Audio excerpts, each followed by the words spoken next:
The views presented in this program are not meant to express the specific views of the Lafayette Bible Fellowship. You are listening to the Vigilance Radio Network.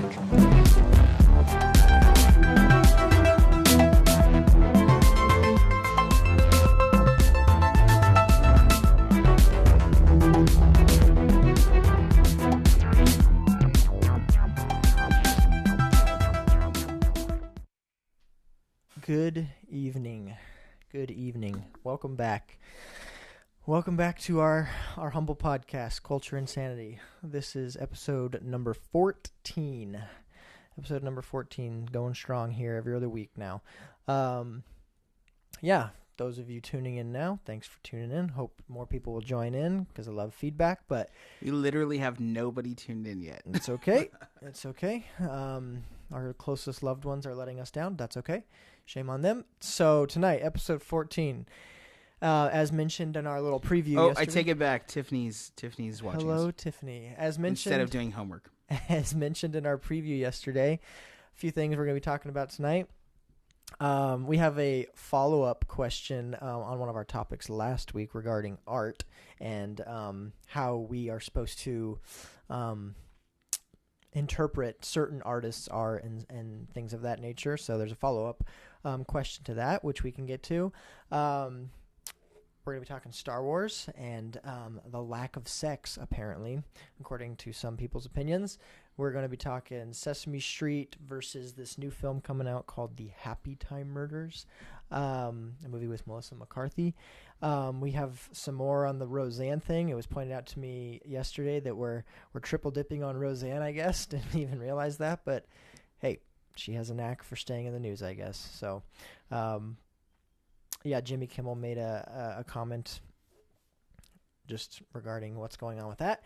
And then we have another popular one. We got the thing on Harvey Weinstein if there's time. And then a controversial episode in the show 13 Reasons Why, which, as far as I understand, that's what that show is just kind of going for. So they're in the news frequently for different things that they're, talking about or portraying in their show. So those are the things we have on the docket. We have a new game which has the potential to be pretty exciting, provided that there's no hiccups or speed bumps along the way. We have the return of two previous champions who'll be vying to reclaim or keep their title, I guess. And then we have a new contender, a new challenger approaches. So new game tonight, few different people. Oh, we totally need that bit. That soundbite. Oh, from like Street Fighter or Smash Brothers. Smash Brothers. Yeah, totally.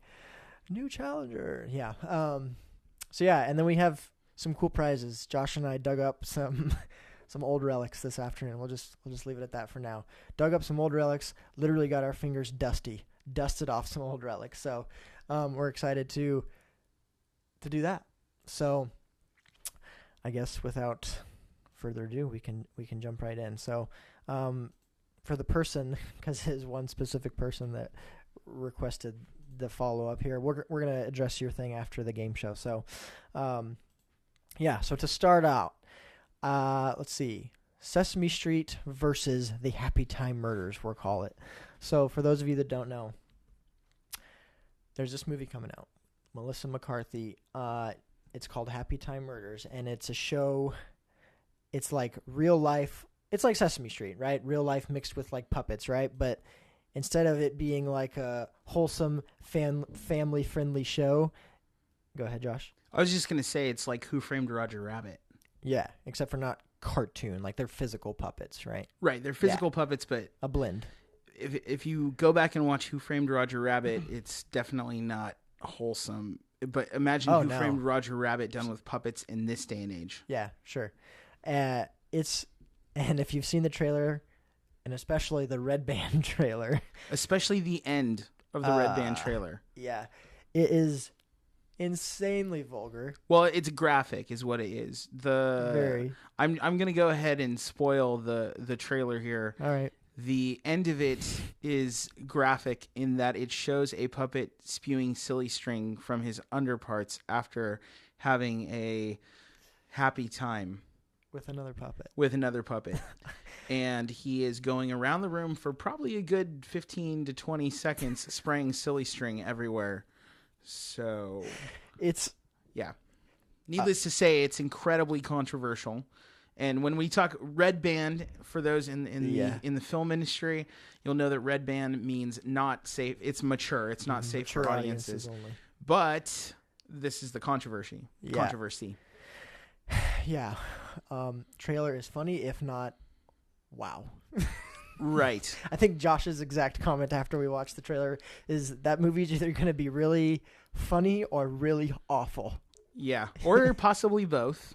Sure. It's like Team America Team America. Okay, so before we... I guess that's puppets still. Yeah, so you got the idea of what it's like. But the controversy behind it right now, and this was just settled a couple days ago, but Sesame Street or whoever...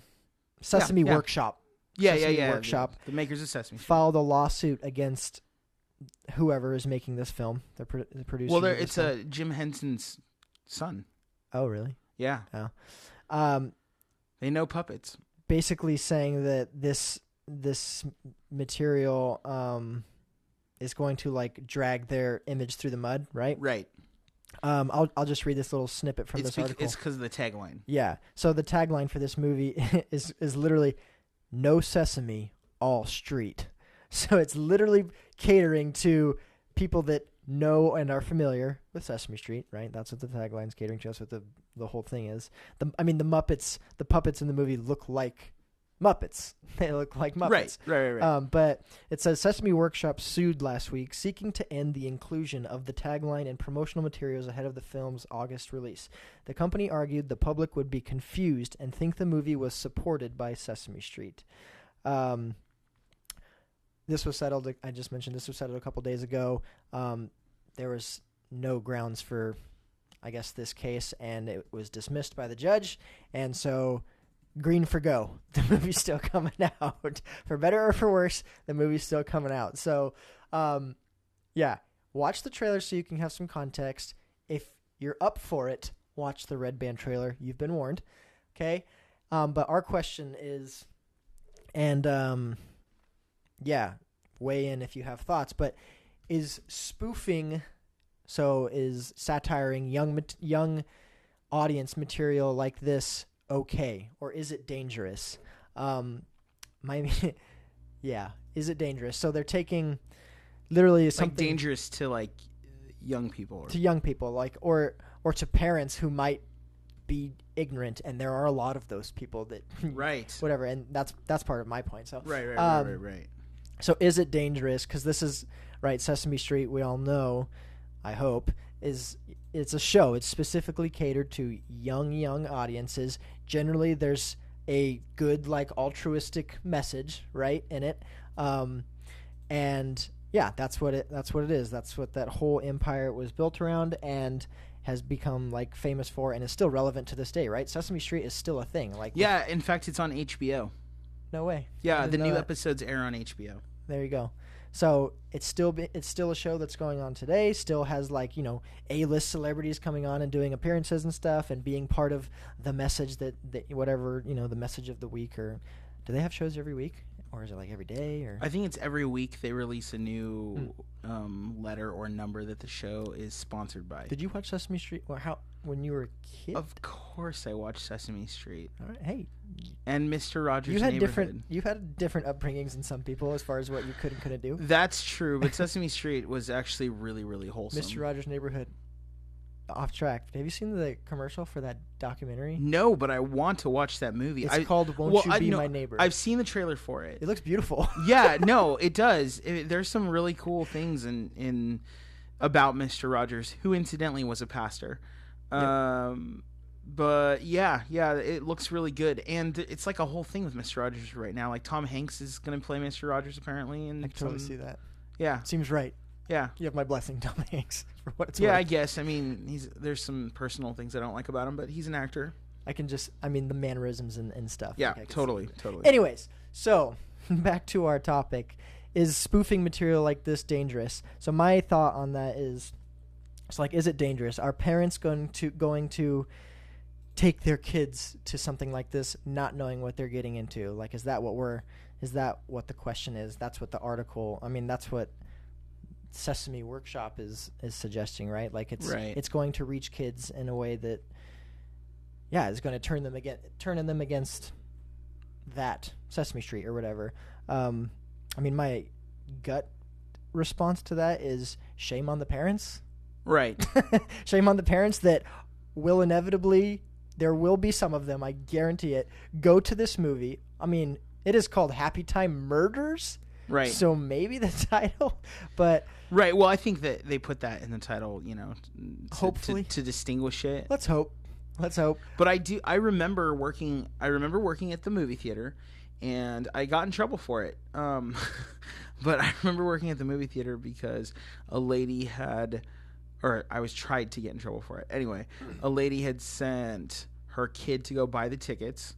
I can't remember what the rated R film was. Oh, I think I remember you telling me this. But she sent her kid to buy the tickets, and she was like, was parked in front, present, with the window rolled down, and I said, "This is a rated R movie. Like, you can't buy these tickets." She's like, "There's my mom over there." And so I asked her mom, "Can she watch this movie?" And I told her the movie, and she was like, "Yes." So then a week later, she comes in and is like, "You let my child watch this movie." And I was like, gosh. "You bought the tickets to the movie." It was a whole thing.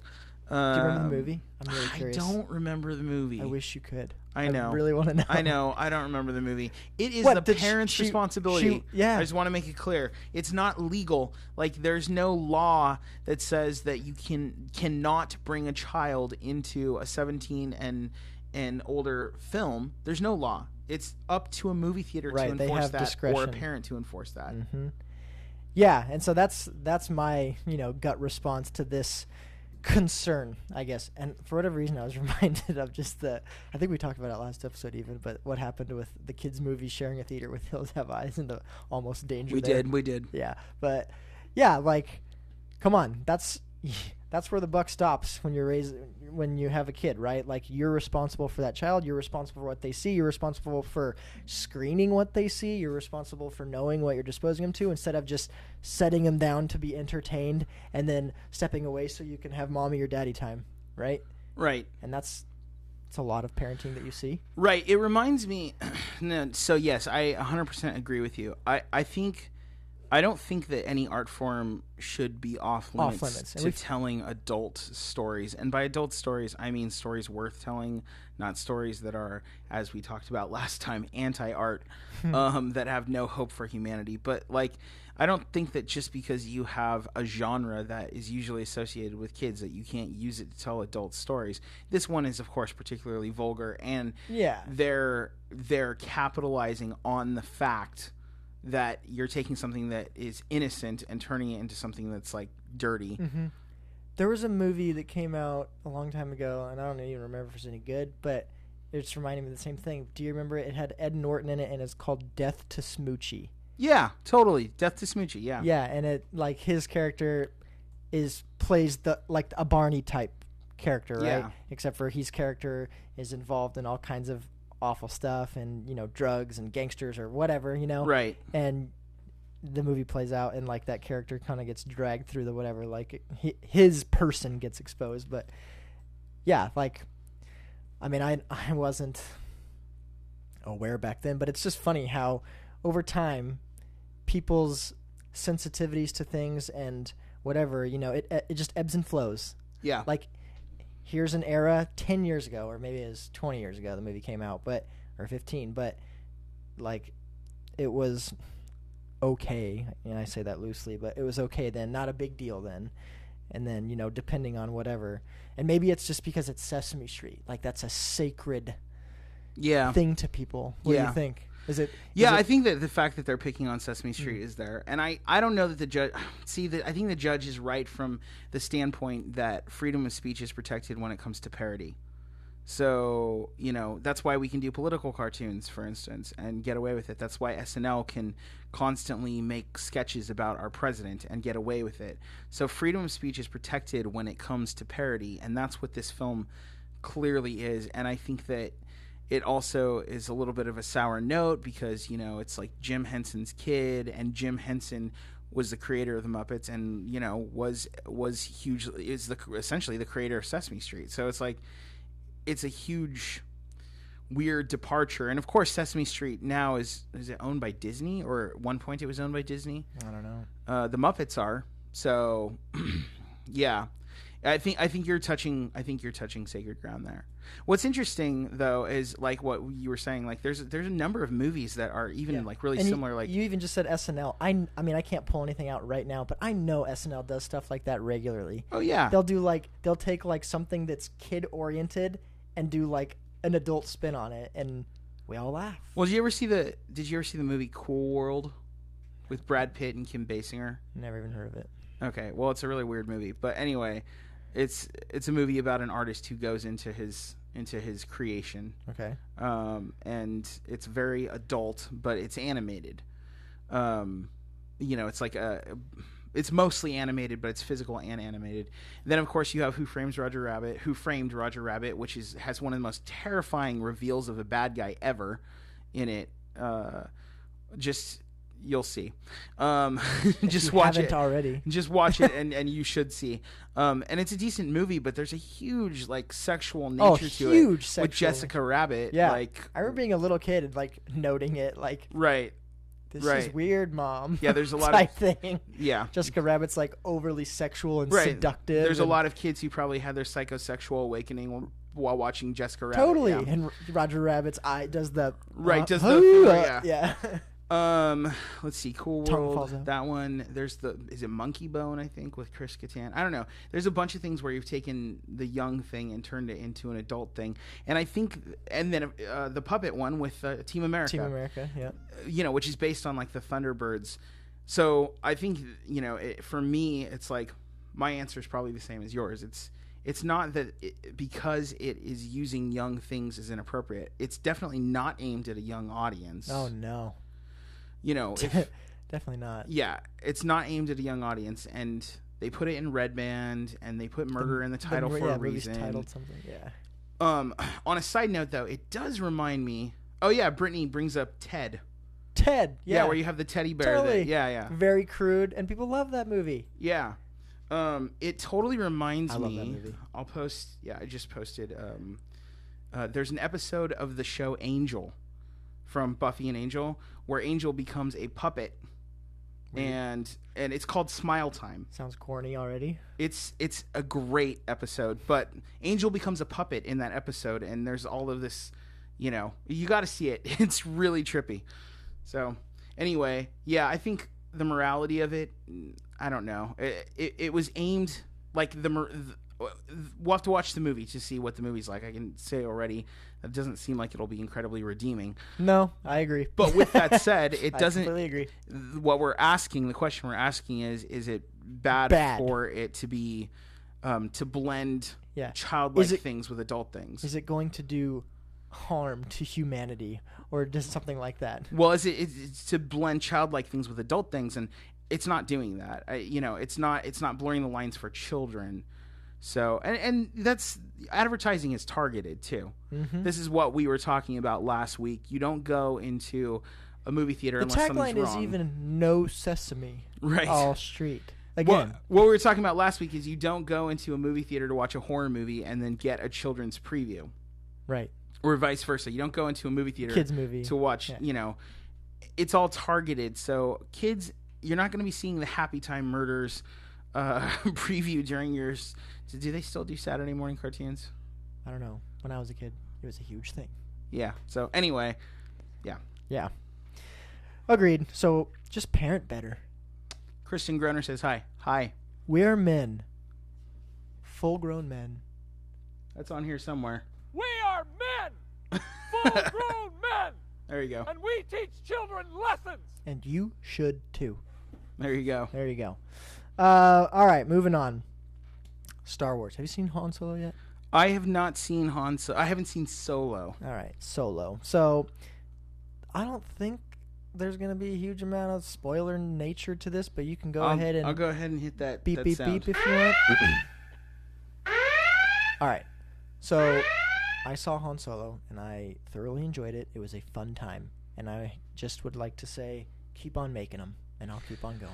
And let's be clear, like, so it wasn't deep or anything. It didn't. No. It didn't have like the gravitas of Rogue One. No, the characters you're never like, with the exception of Han, just because you know it's Han and you know his arc. Yeah. And maybe Chewie also, a little Lando. Chewie has an arc.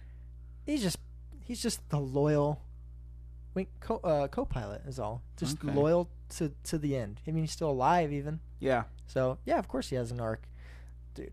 I have guesses on what happens with Chewie, but for another time. So yeah, it was good. Han Solo was good. It was fun, but like I said, the characters weren't especially deep. But what we're talking about tonight.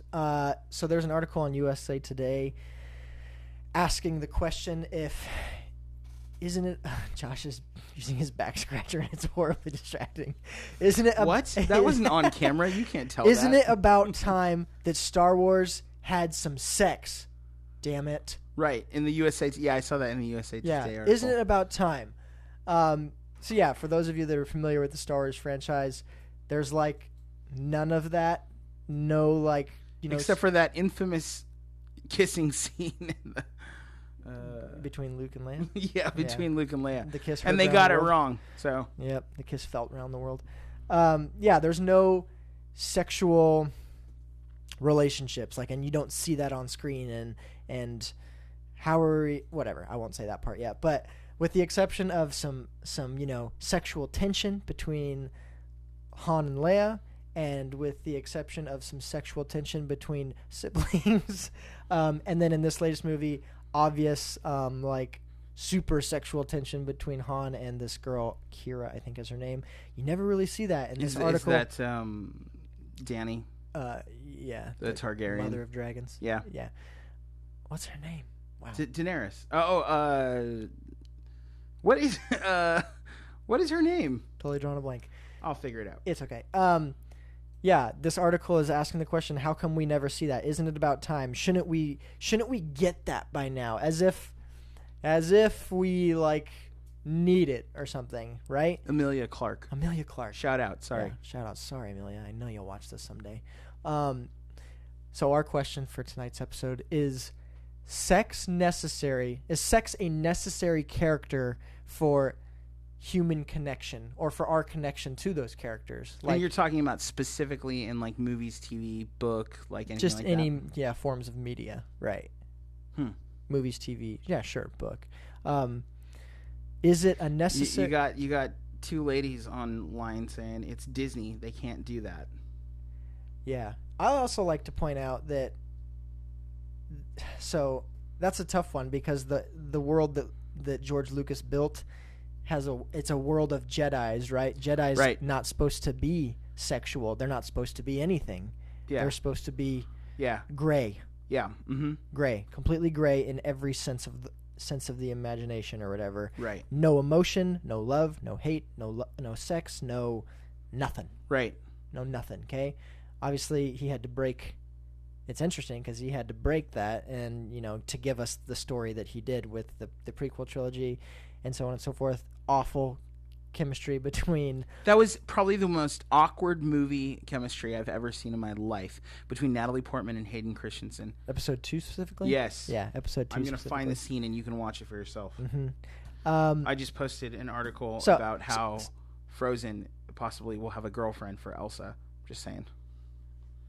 Frozen 2. In regards to what? Just in regard to romance and Disney. Yeah. But... Yeah, so our question is: sex necessary? Is it necessary for human connection?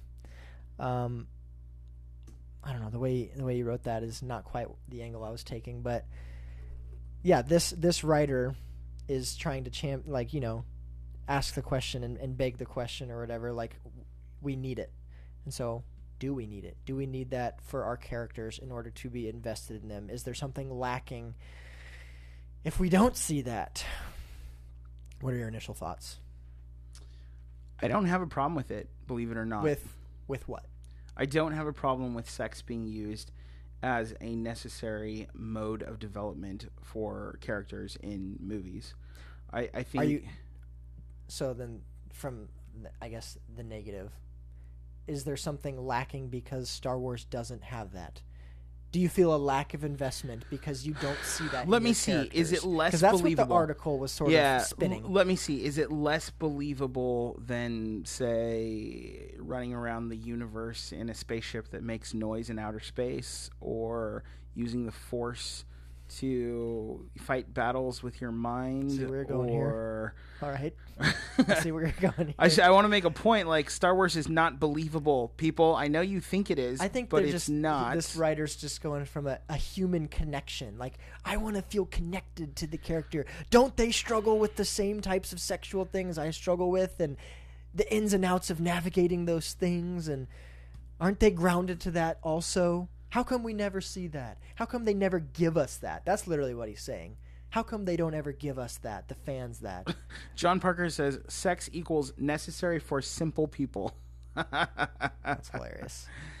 Here's what I'll say to that. So again, I don't think it's a problem to have it in there. I don't think that it's necessary for the narrative. Yeah. Okay? So in that universe, if it makes sense, which, by the way, I think that it makes sense for Solo. Yeah. Personally, he's a scoundrel. Yeah, he's right? a scoundrel. So I think that it makes sense to imply sexuality or whatever, and I think that's fine. But is it necessary for the narrative? No. Like, you know that Han Solo is having sex with Leia. Like, come on. Who doesn't know that? And that obviously...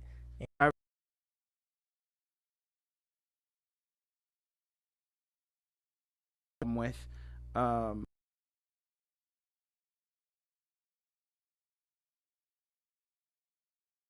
the thing. If the narrative makes sense,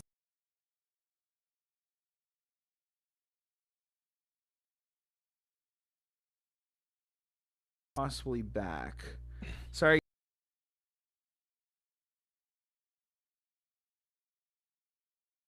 Time giving credit to the point of not feeling connect. This like how I read the article is, it's 2018, man. How come we're still not seeing this yet? Yeah, I think that that's a ridiculous point. Yeah. Yeah. And to suggest that we're lacking something in being invested in these characters.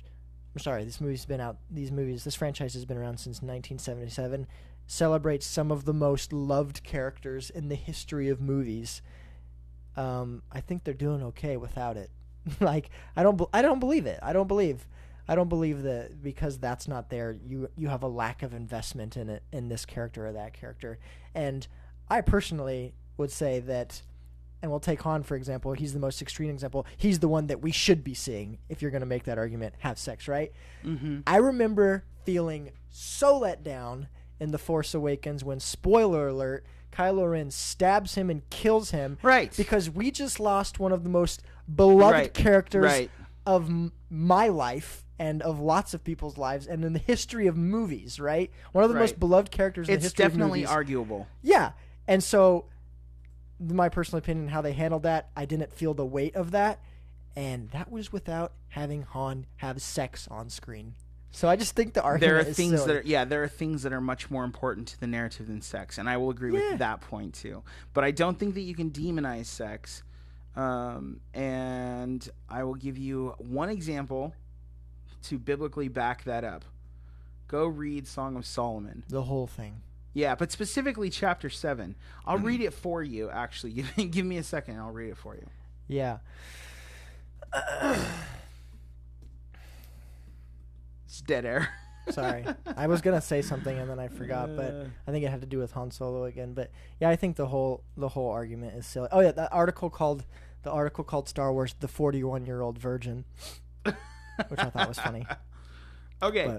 So this is Song of Solomon chapter 7, and we'll just hit it at verse 7 and we'll leave it there. And I'll just read the King James version to put it in real prose for you. I was going to say, really sell it, Josh. Yeah, okay. This, thy stature is like to a palm tree, and thy breasts to clusters of grapes. And I said, I will go up to the palm tree, and I will take hold of the boughs thereof. Now also thy breasts shall be as clusters of the vine, and the smell of thy nose like apples, and the roof of thy mouth like the best wine for my beloved. That's talking about French kissing, by the way. That goeth down sweetly, causing the lips of those that are asleep to speak. Anyway, I just want to be clear. Like, even the Bible has sex in You it. should have put a Red Band trailer on this freaking thing. Even the Bible has sex in it. Sex is not bad, but where the narrative makes sense. Yeah. And I agree with you. That is absolutely ridiculous that Han Solo was not grieved at the end of Force Awakens. It was horribly handled. Yeah, there are bigger problems in the Star Wars universe than there not being sex. Like the massive contradictions at its Right. root. Right. Yeah. Oh man, good stuff. Perfect time. Let's break for our game.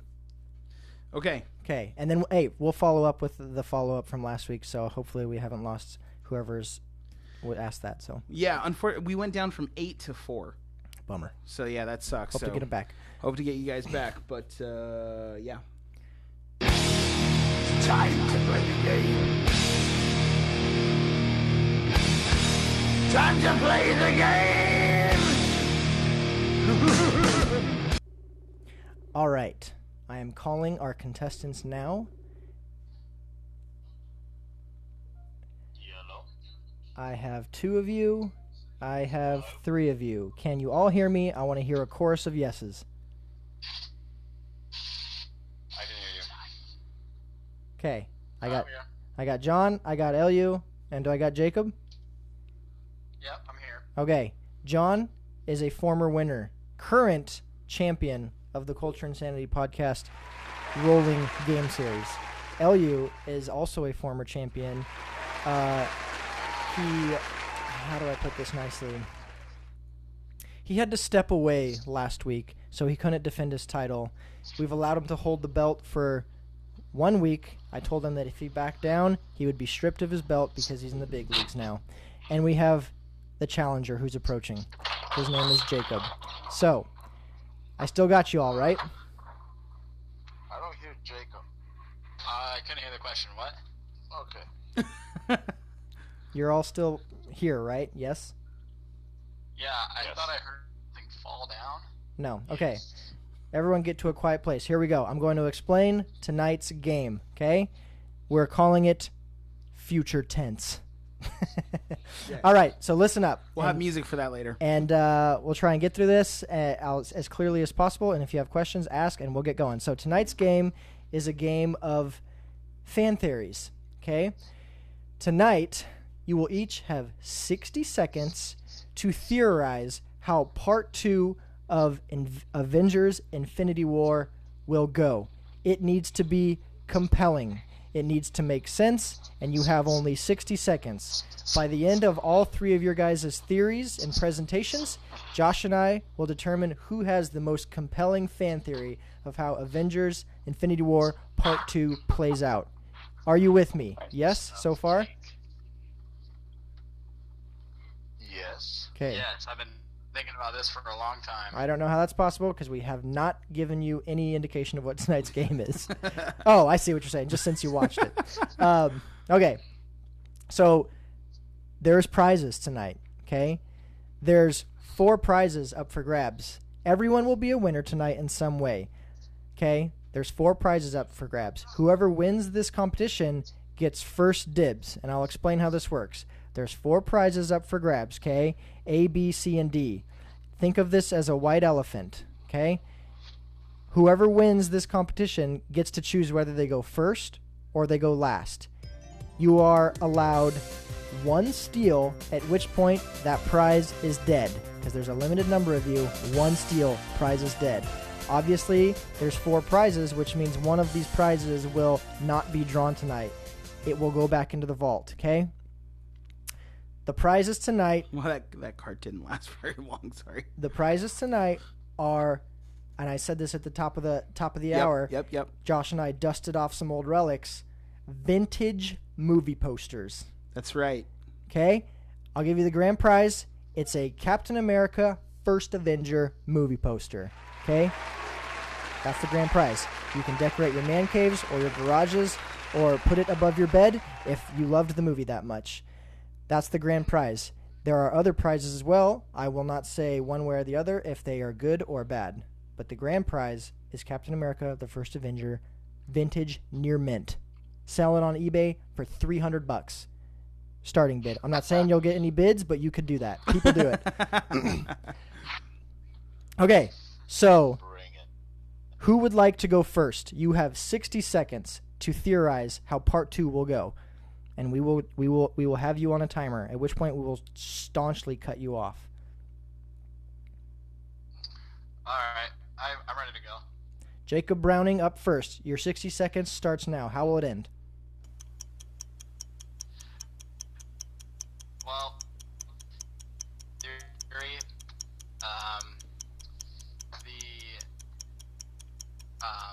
Thanos is going to have an ego or a power trip, and at that point, there will be a time where he ends up actually taking the gauntlet off, and I think that Gamora's sister, I can't remember her name right now, but she will then wield the gauntlet, bringing things back to normal. But in the meantime, there's going to be some type of conflict 10 seconds. or 10 seconds. a struggle of getting to Stop. Stop. All right, so what we got from that is Thanos will have a power trip. Nebula is the character you're looking for. Will get involved. I'm sensing a little someone's read some comic books. Good for you. possibly. Respect the source material. I always can appreciate that. And he will take that off. She will get control. And that's about what I remember. Josh? do you Yeah, know? that's what I heard.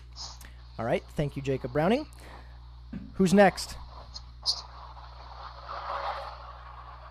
All right. Whoever's rolling their window down and on I-5, can you please roll it back up?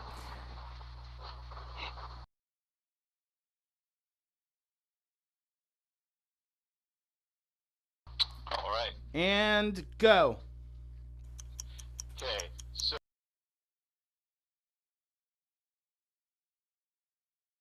right now, I believe that all of the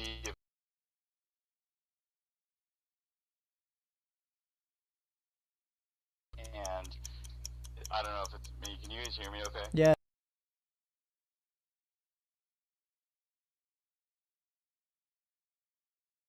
Coming back into the picture, right? She was killed, and I'm throwing.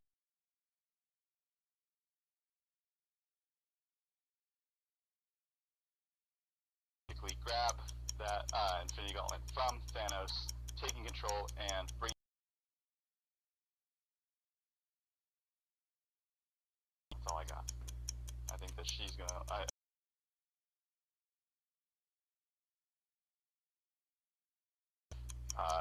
Tony Stark is no longer going to be with us. I think he's gonna die.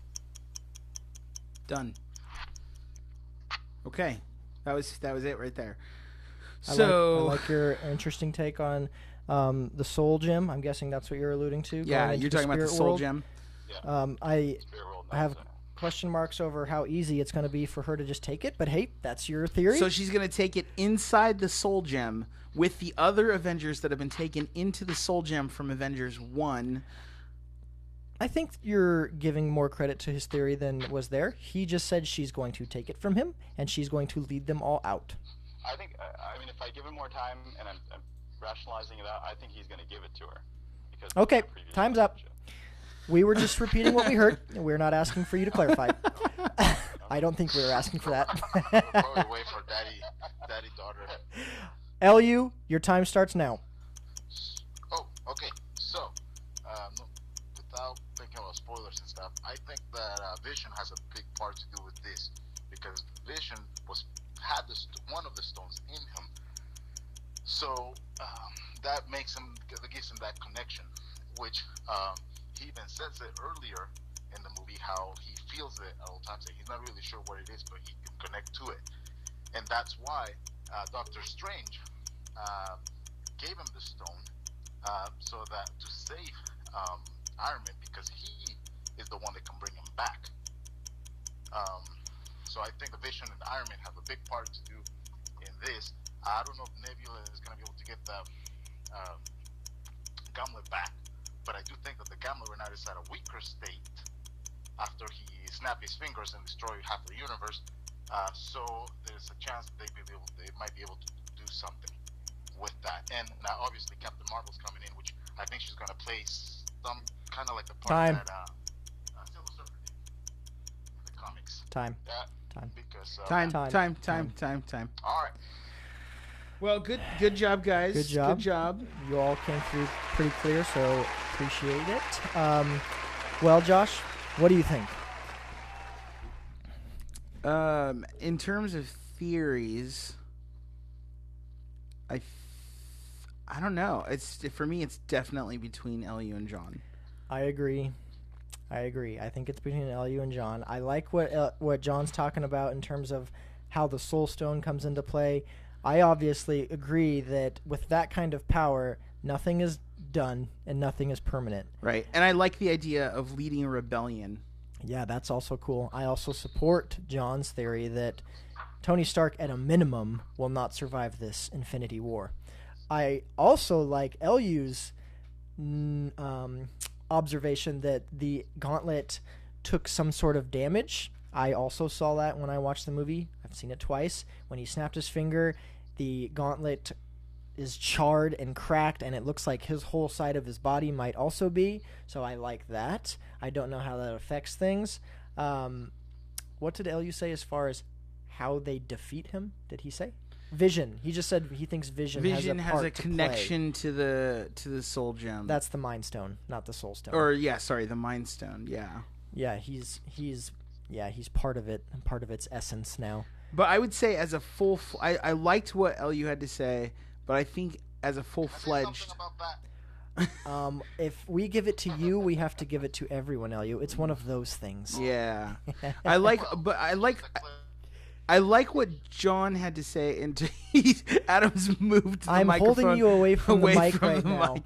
I think that John had the most full of a very simple, compelling, this will happen within this pocket realm, and a rebellion will be led. Yeah, so that's interesting. Even though I do like that LU used Doctor Strange and Vision and all of that, I'd like to blend both of them. Okay, I'm cool with giving it to John. Here's what I'll say to all of you, including you, Jacob. The nature of this awards game is that it's possible that the first shall be last and the last shall be first. That's true. So, John, we will give it to you. We don't need a tiebreaker. We had a tiebreaker on standby. We'll give it to you. John, you have the privilege and honor of being now the two-time champion. Yes. And you have, we'll do this, we'll try and go through this quickly, but you have first ups. Would you like to pick first or pick last? And I don't know what the prizes are. You know that the grand prize is Captain America, the First Avenger, vintage, near mint, sellable, maybe, on eBay for $300, starting bid. You get first pick. First or last? I'll go last. Okay. Then LU, you will be up, because since you were the runner-up, you get to pick first. A, B, first. C, or D. Go. Oh, gee. I'll go with C. C. LU, you are now, maybe, the proud owner of a brand new, to you, Italian Job poster. Woo! Italian Job. Mark Wahlberg, and we're talking remake, not original. Yes, we're not talking about the Michael Caine Italian Job. We're talking about the... I want me some Marky Mark. Okay. Well, provided no one steals it from you, That's right. you Somebody will might be steal the it. proud owner. So, Jacob, you're up next. Your options are A, B, or D. D. D. Jacob, you are now the proud owner of a King's Speech movie poster. Woo! Academy Award nominated actor Colin Firth, King's Speech. Great movie. Don't know why you'd want the movie poster personally, but you are now the proud owner of one. That leaves John. I wanted it my whole life. You So got John- it, sir. John, this is a hard choice. You have option A, Oh my or option B? A, B, or you could steal and play it safe. It's true. Ooh, no, come on. You can't take that from me. John, we'd like you to submit an answer. A, please. A. Hold on, let me hold in my laughter. John Parker. This is actually perfect for John. I feel like justice was done tonight. John Parker, you are now the proud owner of a Glitter movie poster. That's right. Mariah Carey's Glitter. That means that the grand prize will go back into the vault for a later time. It was box B, Captain America First Avenger. So let me repeat the prizes. Jacob, you are now the proud owner of the King's Speech, Academy Award nominated. LU, the Italian Job, Marky Mark, some eye candy for your garage. And maybe your wife. And John Parker walks home with Mariah Carey's Glitter. Yep. The poster also might have some dings on the sides. It's an old one. That's going to make it into the car. Lucky man. Gentlemen, we appreciate your participation tonight. He chose Yeah. wood. Good night, everyone. Thanks. Yes. Thank you. Pleasure to be here. Good night. Mental anguish. And for those who didn't hear that sound clip, just for Truth Time with Pastor Monty, He chose poorly. And chose poorly. And chose poorly he did. Or just great. So the beautiful thing about that is he'll never live that down. And I'll be scouring eBay to see if any of these guys are putting it up. all right. So thank you to them for giving us their time. That was fun. Yeah. All right. Next up, follow up to last week's topic. So we were talking about art. We were talking about Lars von Trier. We have about 13 minutes, so we'll try. Yeah, totally. We were talking about Lars von Trier's new movie and how jacked up it is, and how jacked up of a filmmaker he is. And I think we made a statement that when art stops reflecting hope and reflecting God, right? Right. On some level, then it at best becomes bad art. Would you be okay with that? I mean, I suppose I said at worst it was anti-art. At worst it was anti-art. Right. Excuse me. So someone reached out to me asking this: what then are we supposed to make of artists like Kurt Cobain and Nirvana and Edgar Allan Poe, like celebrated mainstream artists, right? Celebrated mainstream artists. How do we, I guess, discern art like that, and what are we supposed to make of it? Why don't we just give it our take on it, coming from our Christian perspective, right? I guess I'll let you speak to it since you are the artist of us two and might be able to articulate this better. I gave this person my rough response, but I think they were specifically looking to hear what you had to say.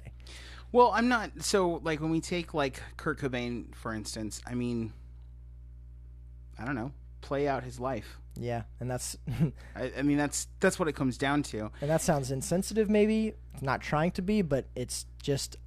Really, take a look into where it led him. So for the record, I don't think that Nirvana is anti-art.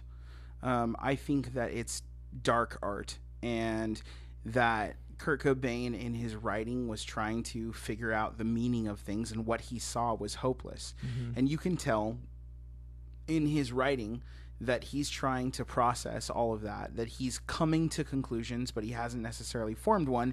And we know that because, unlike a lot of people, he was true to his conclusions. Yep. Because he took his own life. Unfortunately. Yep.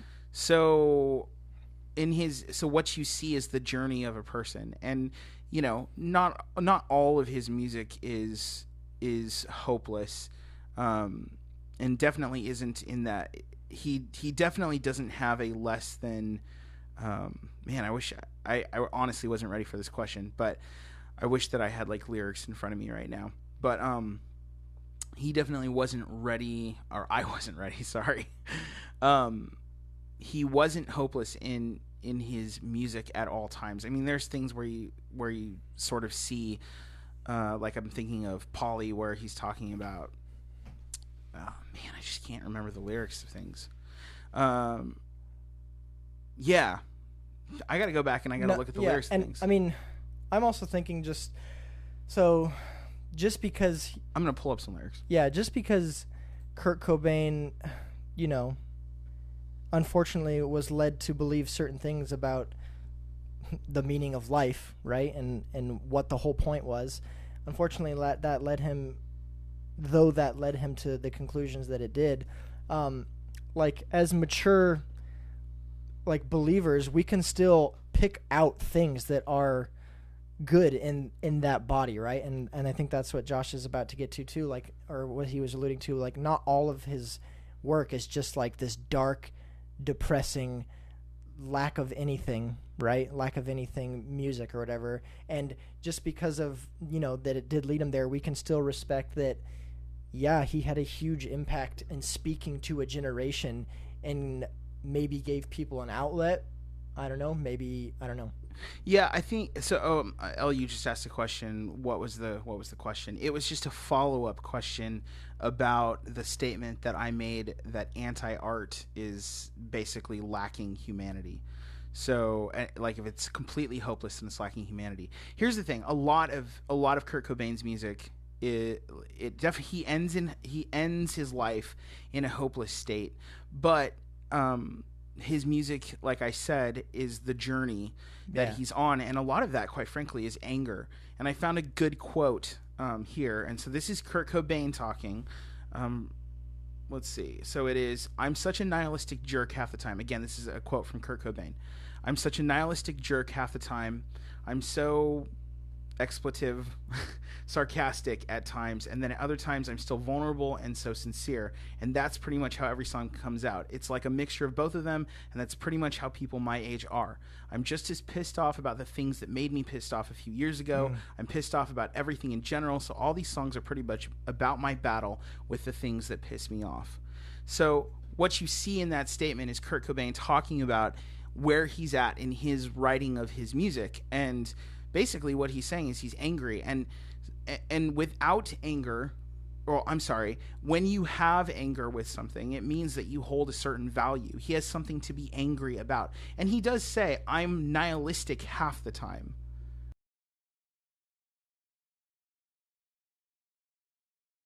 That's why he's angry, and so that's why he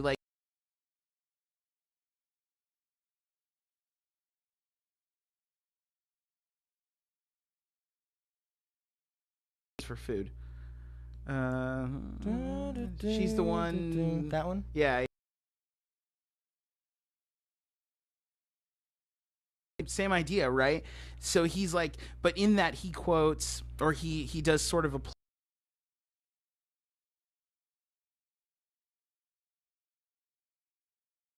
paper that he does called A Modest Proposal, where he says that the kids should, the babies and old, I think it's babies and old people, but should be sold as food to society. And he's being sarcastic, right? And it's like one of the first like sort of papers like that. Well, that's what Kurt Cobain is saying. He's like making a statement about how society is, and he's like pointing out the ridiculousness of it all.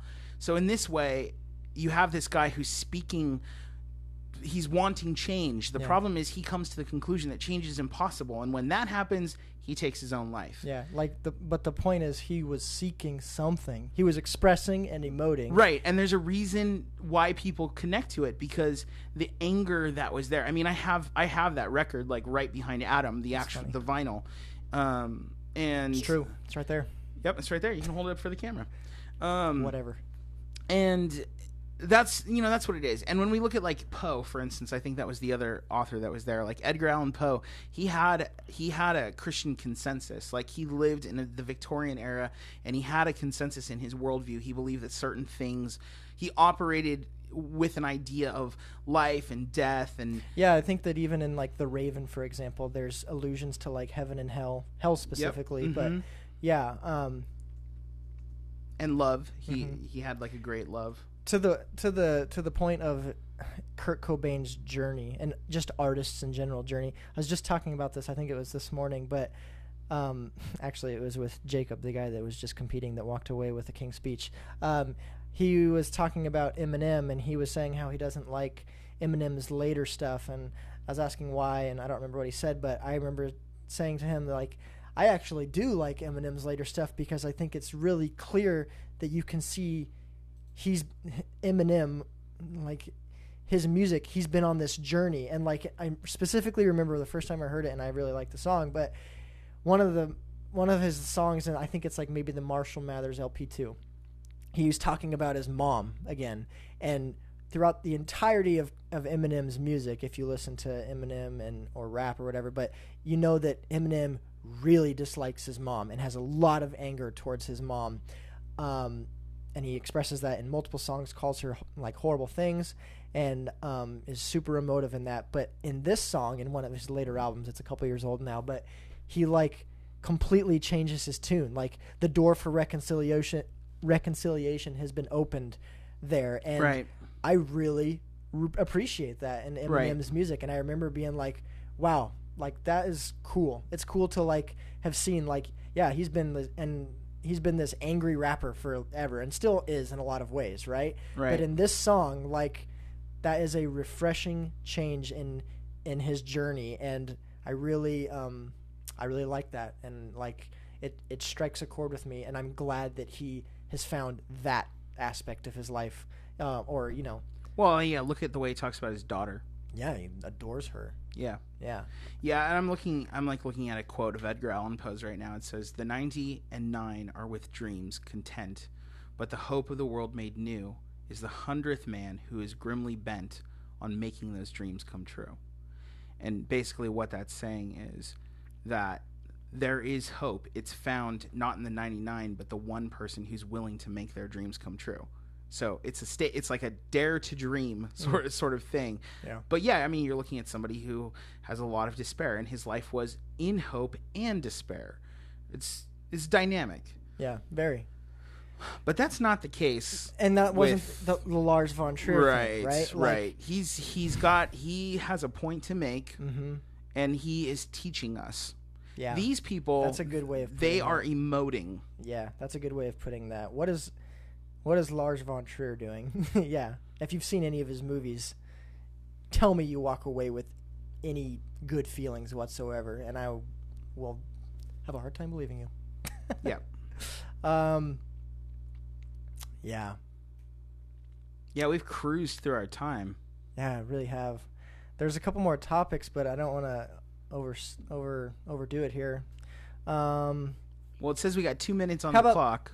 Yeah, I'm not interested. I don't want to keep on harping on Roseanne. I do want to just thinking out loud. Like I am interested in not flaming Facebook, but posting some of these things on Facebook and seeing if we can get more participation that way, and just seeing what people think, and maybe then having our official response to these kinds of things. Maybe these lesser topics or something. Oh yeah, that's an interesting idea. Like maybe with just to keep, like through polls or something. Something, just to keep that presence going on Facebook, since that's our main outlet. But yeah, I guess we'll call it for tonight. It's been good, and it really has crucified. Maybe for some reason our camera, live broadcasts is telling us that we're at Prince of Peace Lutheran. It hasn't been changed. So That's just so you know, we are not at Prince of Peace Lutheran. We're live in studio, aka Josh's office at Aletheia Bible Fellowship. That's right, in Portland, the Hawthorne Oregon. district of Portland. There you go. So we'll call that on tonight. It was good. If you're interested in the topics we've been talking about or just staying relevant, check out WordPress, Culture Insanity at WordPress.com, or you can check out our Facebook or Twitter at Culture Insanity. And as always, if you have something that you're interested in, I appreciate the follow-up question from last episode. You can reach out to us on those platforms. Or if you're interested in just exploring your faith or are completely new to God, to Christ, the Bible, you can check out the help tab on vigilance.blog or abfpdx.org. That's our new web domain that we're operating out of. But both still work. Both still function the same way. Both will essentially take you to the same places, right? Essentially. So there you go. Shout out or plug to this month, it's June now, this month's cross-examination. It will be the last Sunday in June. I don't know what day that falls on exactly, maybe the 24th. I think there's less days in June, so maybe it's something like that. Last Sunday in June, the 24th. Yep, June 24th. It will be at Woodstock Bible Church off of 52nd. Yes, the home of our good friend Pastor John Schlafly. Here in the southeast quadrant of Portland. That's so, right. Woodstock Bible Church, it starts at 7 p.m. 7 p.m. It's going to be the first time that I'm not on panel. First time ever? Yeah. Oh, there you go. So, yeah, for those of you that don't know already, but cross-examination is a panel discussion with local pastors talking Christian doctrine in plain language, and yeah, is an outlet for you to ask any questions you have regarding the month's topic. So it's a good resource, and we highly encourage you to use it. And yeah, there's a couple different ways you can participate live at the church we're at the time, or you can tune in to Facebook Live on our Facebook page, Cross Examination. Yeah, and you can view all the past videos and stuff there. So check us out this month in June at Woodstock Bible Church. And our topic, did you say our topic? I didn't. Our topic this month is biblical inerrancy. So if you don't know what that is, it is the Christian belief and doctrine that the Bible is without error. It is right. It's a super controversial topic in this day and age. God-breathed and God-inspired, and it is without flaw. Right. So if you have questions on how that's possible, feel free to ask. Use the hashtag CrossX and ask your questions, and it will reach us, Facebook, Twitter. I think that's it. Maybe even Instagram. I don't remember. Facebook, Twitter for sure. So, yeah, look forward to that. And with that, we'll be back in 2 weeks at 8 p.m. with our next episode, number 15. Thanks for tuning in. See ya. The views presented in this program are not meant to express the specific views of the Aletheia Bible Fellowship. You are listening to the Vigilance Radio Network.